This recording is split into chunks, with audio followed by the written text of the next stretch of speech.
তাহলে আমাদের শুধু পশু কুরবানি, এই কুরবানি দেখে পার পাওয়া যাবে?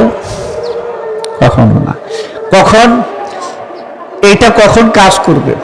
আগে ভিতরের কুরবানিটা ঠিক করতে হবে, ব্যক্তি কুরবানিটা ঠিক করতে হবে। যখন আমি নিজে কুরবান হতে পারবো, তখন আমার জন্য প্রতীক রূপক পশু কুরবানি জায়েজ হতে পারে। এটা কোরআনে দেওয়া আছে, চতুষ্পদ জন্তু, গৃহপালিত জন্তু কুরবানি করা, আল্লাহর স্মরণে, আল্লাহর নাম জিকিরে, আল্লাহর ধ্যানে সেটা করা। কিন্তু যখন ভিতরেরটা ঠিক হইল না, বাহিরে একটা পাপ সৃষ্টি হবে।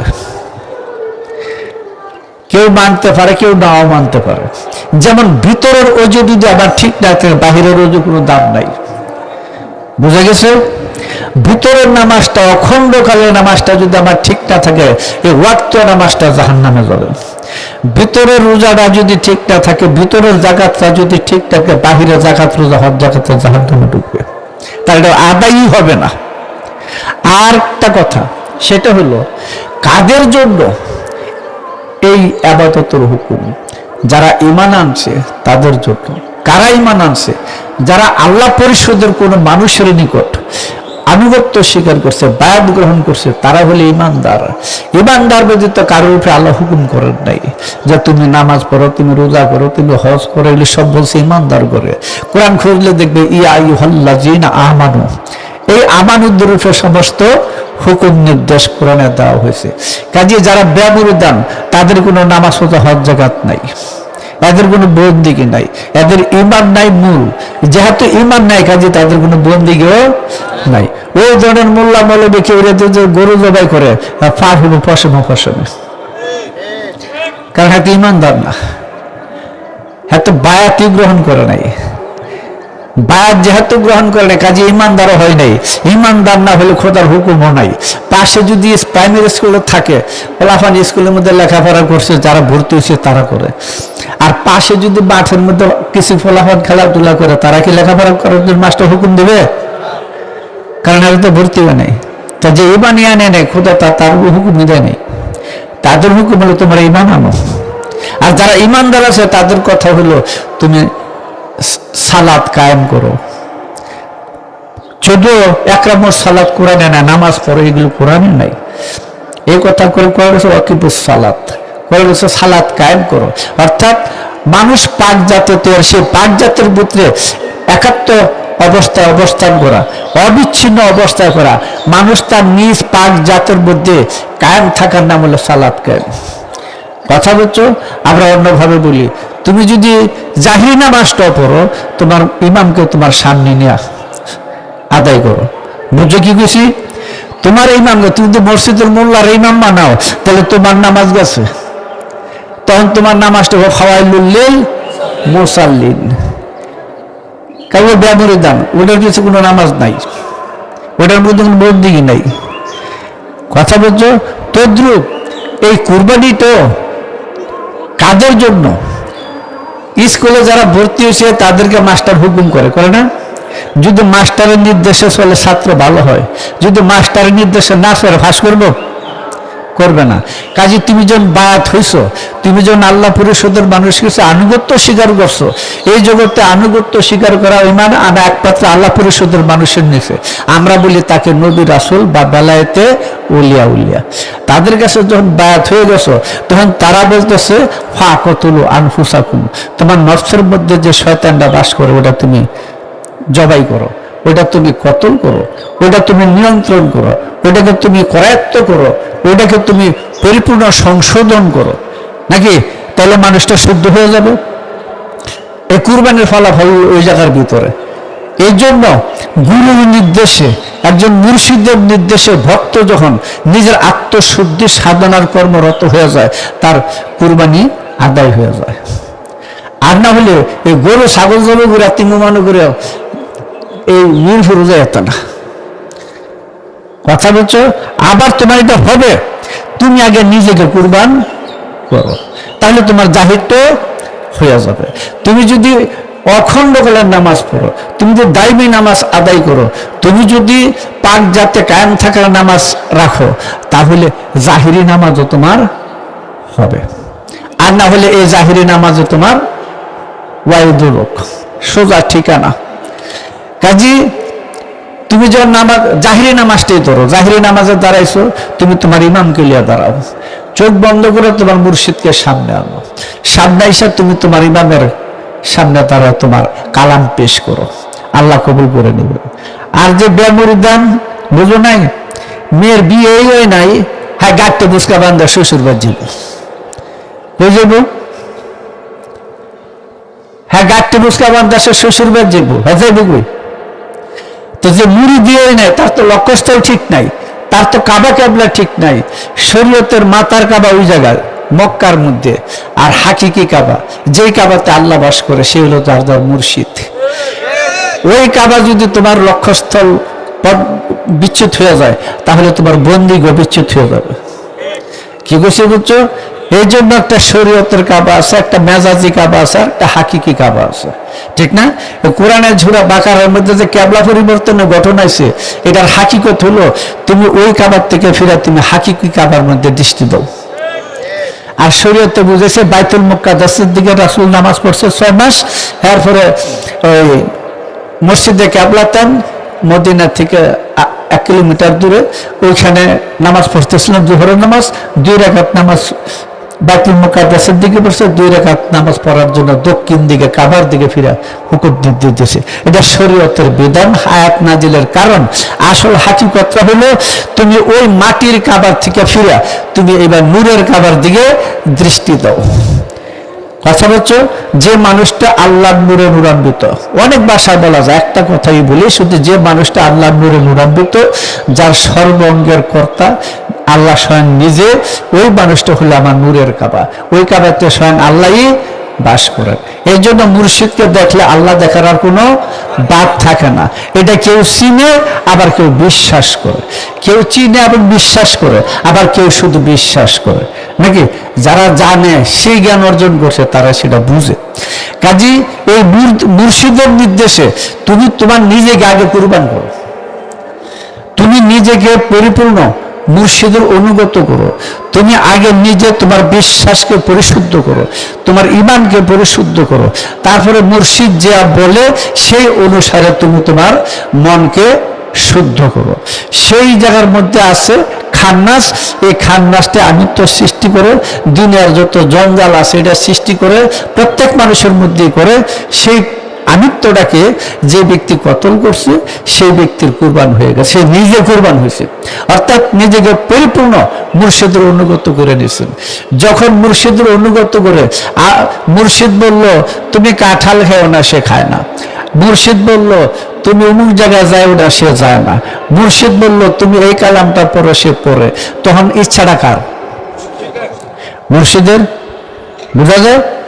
তো ওই মুর্শিদের ইচ্ছা যদি কোনো ভক্তের মধ্যে বাস্তবায়ন হয়ে যায়, ওই মানুষটা বাস্তবে মুক্তি হয়ে যায়। তখন তার চোখে দেখে কি? এটা আমরা ওই হাদিসের ভাষায় বলি, কোরআনের ভাষায় বলি, আল্লাহ ওই বান্দার চোখ হয়ে যায়, দেখে। আল্লাহ ওই বান্দার হাত হয়ে যায়, ধরে, নাকি? আল্লাহ ওই বান্দার মুখ হয়ে যায়, সে কথা বলে। তাহলে ওই বান্দার সর্বঙ্গের কর্তার আসলে কি? আল্লাহ নিজে। ওই মানুষটাকে সাজদা দিলে কাকে দেওয়া হলো? ওই মানুষটার কথা কার কথা? তা আল্লাহর কথা আমি পড়বো না শুনবো? কোনটা? শুনতে হবে। তো আল্লাহর কথা যদি শুনতে হয়, আমরা তো আল্লাহর কথা পাচ্ছি আমাদের নবীজির মুখে। নবীজি বলছেন, সাহাবীরা লিখে রাখছেন, নাম রাখছে, কোরআন লেখছে না? তো নবীজির মুখে আল্লাহ, আমরা আল্লাহর কালাম পাইছি, আর বলছি আল্লাহ আয়াত নাজিল করছে। যে আয়াত নাজিল করছে তারা কিন্তু দেখি না, দেখছি কারে?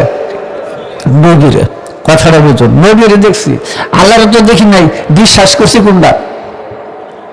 হ্যাঁ, বিশ্বাস করছি কি নবী না আল্লাহ? কালাম বলছি কার? নবী না আল্লাহ? কিন্তু জবান রাখার দেখছি কারে? নবীরে। বিশ্বাস করছি কারে? আল্লাহরে, নাকি? তো মুর্শিদের জবান আল্লাহর কালাম। এই বিশ্বাস যদি তোমার না থাকে, তোমার কোন এই লারও কাজ হবে না, ওই পাশেও কাজ হবে না। কথা বলছো? কারণ একই পবিত্র সত্তা যুগে যুগে পাক মানুষে বিরাজ করে। এই যে এইখানে তোমরা আসো, মুরিদ যারা আসো, বা অন্য দরবার মুরিদ থাকলে, কেউ থাকলে, তোমরা কেন পীরের দরবারে যাইতেছো? এই জন্য যাও যে তোমরা যেন আল্লাহর কালামটা ধারণ করতে পারো, আল্লাহর কালাম ধারণ করে তোমরা নিজেরই আল্লাহওয়ালা হয়ে যাও। তখন দেখবে মুর্শিদ কোন জায়গায় আর তুমি কোন জায়গায়, গিয়া দেখবে সব এক জায়গায় আছে। বোঝা যায়? কাজী ওই মুর্শিদের নির্দেশে, মুর্শিদের প্রতি যখন তুমি পরিপূর্ণ নিজেকে উৎসর্গ করতে পারবে, বিশ্বাস ভক্তির যুগে মুর্শিদের অনুগত যখন হইতে পারবে, তখন মুর্শিদের কথাটা তোমার মধ্যে কাজ করবে, করবে না? যাকে ভালো লাগে না তার কথা কাজ লাগে, যাকে বিশ্বাস করা যায় না তার কথা কাজে লাগে। কাজী মুর্শিদের প্রতি যার যতটুকু অনুগত বিশ্বাস ভক্তি প্রেম প্রতিস্থাপন করা উচিত, তার কর্ম সাধনা আবাদত তার মধ্যে ততটুকু উন্নত হয়ে গেছে। বোঝা যায়? কাজী তুমি কুরবানি করতে গেছো, এটা তুমি ধরছো ঈদুল আজহা মহান কুরবানি, আর মহান কুরবানি তো গরু যাবে না। প্রিয় কি গরু? প্রিয় কি ছাগল? আচ্ছা কত একটা একটা একটা গরুর বিনিময়ে নিজের সন্তান দিয়ে দিতে পারবে? তাহলে প্রিয় কোনটা হলো? একটা গরুর বিনিময়ে বউ দিয়ে দিতে পারবে? তাহলে প্রিয় কোনটা? কথাটা বুঝছো? কাজে কি করতেছো? আল্লাহ তো বলছে তোমার প্রিয় বস্তু কুরবানি করো, আর তুমি করতেছো নাকি? আর গরু ছাগল তো ফেরে নাকি? আগে নিজের নফসকে কুরবানি করো, নিজের আদিত্যকে কুরবানি করো, নিজের পশুত্বকে কুরবানি করো। পশুত্ব কুরবানি বলে থাকে কি মানুষের মধ্যে? মানুষত্ব। মানুষত্ব হলে তো মানুষটা সুন্দর হয়ে যায়। আচ্ছা এই কুরবানি যদি একটা সমাজে সবাই করতো বা করার চেষ্টা করতো, তাহলে সমাজটা ভালো হয়ে যেত না? হ্যাঁ, এই ছাগল গরু কুরবানি দেওয়া হগল তো গরু হয়েছে, এক গরু আর গরু গলার মধ্যে ছুরি দিয়ে সমাজটাই গরু হয়ে গেছে, বুঝছো না? এখন একটার বিরুদ্ধে একটা কেস খামারি মামলা মোকদ্দমা কারকুট নামে কারে কোনটা ভেজালো ফেলাবে, কারে কোনটা সমস্যা, এটা চলছে। কারণটা কি? ভিতরের পশুটা তো কাটে নাই, বনের পশু জবাই করছে ঠিকই, কিন্তু মনের পশুরে জবাই করে নাই। হিন্দু ভারত চাইছে দুর্গা পূজার ইয়া নিতে, মানে কিছু টাকা নিতে, আসে বছর বছরে। তো জিজ্ঞেস করলাম কয়টা পুজো হয়েছে? 3টা হয়ে গেছে। আমি বললাম ব্যাপারটা কি? এত ছোট্ট একটা ফারা আপনাকে 3 জায়গার মধ্যে দুর্গা পূজা কেন, 2 পূজার জায়গার মধ্যে দুর্গা পূজা কেন একসাথে করে? তো দুর্গায় তো অসুর মারতেছে, মারা না দেখাইছে, অসুরের বুকের মধ্যে বর্ষা ধরে রাখছে। তো বললাম অসুর মারতেছে দুর্গায়, অসুর তো দুর্গায় এখনো মাইরা শেষ করতে পারে নাই। এই অসুর ঢুকে গেছে আপনাকে ভিতরে, এই ভিতরের অসুরে একটা লোক একটা দ্বন্দ্ব বিভেদ ঝগড়া কথা লাগায় রাখছে, রাখছে না? ভিতরে অসুরটা যদি খেদাইতে পারতো তাহলে কিন্তু আর এতটুকু হইতো না, সব এক হয়ে যেত, যেত না? তো মাটির দুর্গা পূজা করা সহজ, মাটির অসুরকে হত্যা করা সহজ, মনের অসুরকে হত্যা করা খুব কঠিন। এই মনের অসুরটাকে যিনি সুর করে নিছেন, অসুরটাকে যিনি সুর করে নিছেন, মানে পশুত্বকে যিনি মানুষত্ব জাগ্রত করে নিছেন, তিনি তো নিজে কুরবানি, তার কুরবানি হয়ে গেছে। এইটা হলো ঈদুল আজহা। এই গরু জোরবানি ঈদুল আজহা না। তোমার ভিতরেরটা যদি কুরবানি হয়ে থাকে তাহলে বাহিরেরটাও ঠিক। বোঝা যায় না? যাত্রার মধ্যে যারা যদি নবাব সিরাজউদ্দৌলার পাটলিয়া স্টেজে উঠে যে মির্জাফরের অভিনয় করে, কি মনে হইব? নামাই দিব না, পাবলিকে দিলেব না। তো আমরা নিজেকে কুরবান করে মানুষ হইব তা না করে পশু কুরবান করে দিতেছি। আমাদের সুরত মানুষের, স্বভাবটা কি মানুষের? তাহলে এই যে ভিতরের স্বভাবটা গরমিল, এই গরমিল স্বভাবটাকে বলা হয় নফসে আম্মারা, এটাকে বলা হয় আমিত্ব, এটাকে বলা হয় বিষয় বাসনার বিষ, অনেক রকমের এটাকে অভিহিত করা যায়। বা নফসে আম্মারা বা পশু আত্মা রূপে হায়ানি বলা হয়। কথা বুঝছো? এই ওষুধটাকে কতল করতে পারলেই কুরবানি হয়, এই মনের পশুটাকে জবাই করতে পারলেই কুরবানি হয়। মানুষটা শুদ্ধ হয়, আল্লাহওয়ালা হয়, কুরবত লাভ করে, নৈকট্য লাভ করে আল্লাহর। তখন আল্লাহর বান্দার মাঝে কোনো পর্দা থাকে না। এই আল্লাহ বান্দার মাঝে যখন পর্দা থাকে না, তো ওই বান্দার চোখে আল্লাহ দেখেন, ওই বান্দার মুখে আল্লাহ কথা বলেন, ওই বান্দার কানে আল্লাহ শুনেন, ওই বান্দার মুখে আল্লাহ কথা বলেন, ওই বান্দার হাতে আল্লাহ ধরেন। কোরআন এগুলো প্রমাণ আছে। আমি এনতুকু আনিল হাওয়া, রাসূল নিজের ইচ্ছাতে কিছু বলেন না, তাহলে কার ইচ্ছা বলেন? তখন আল্লাহর নবী দূর দূরে, আল্লাহ কি বট গাছে আর নবী কি জমিনে বেরোছে? না না, এই দুইজন অবিচ্ছিন্ন হয়ে আছে, এই দুইয়ের মধ্যে কোনো প্রভেদ করা যায় না। কথা বলছো? কাজী কুরবানি যারা করতেছে তাদের জন্য নিজের কুরবানটা আগে করে। হইতে পারে যে আমি কুরবানি হওয়ার চেষ্টা করতেছি কিন্তু এখনো পূর্ণ হইনি, আসে না, এটা হইতেই পারে, কিন্তু তারপরে তার কুরবানি হয়ে যাবে, তার পশু কুরবানিটা তখন কবুল হয়ে যাবে। না হলে পশমে যত মোল্লা যত ফেসালি ফারুক আর যত রঙের ডিজাইনের ফটো দিক, তোমার কুরবানি হবে না যখন তো তুমি নিজের কুরবান ঠিক না করতে পারো। কথা বলছো? যে পর্যন্ত নিজের কুরবান ঠিক করতে, এইটা হলো হাকিকত। কোরআনে কুরবানি হইতে বলছে, কুরবানি করতে বলছে না। কথা বলছো? একটা হলো ভোগের কুরবানি আর একটা হলো ত্যাগের কুরবানি, বুঝছো? তুমি যদি ভোগ করতে চাও তাহলে আগে ত্যাগ করে আসো। কথা বলছো? ত্যাগের কুরবানি হলো হাকিকি কুরবানি।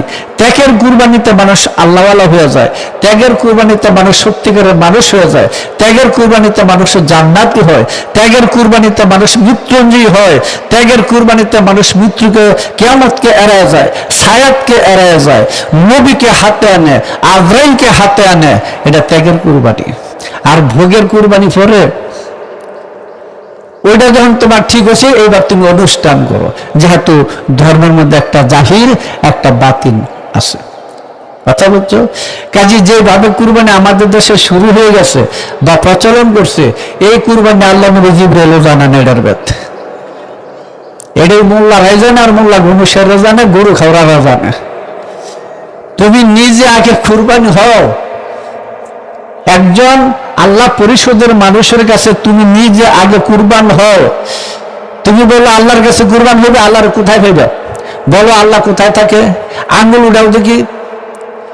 এই দেশের যত আলেম আছে সবার আমি বলি, তুমি আঙ্গুলটা উঠায় বলো কোন জায়গার মধ্যে আল্লাহ থাকেন।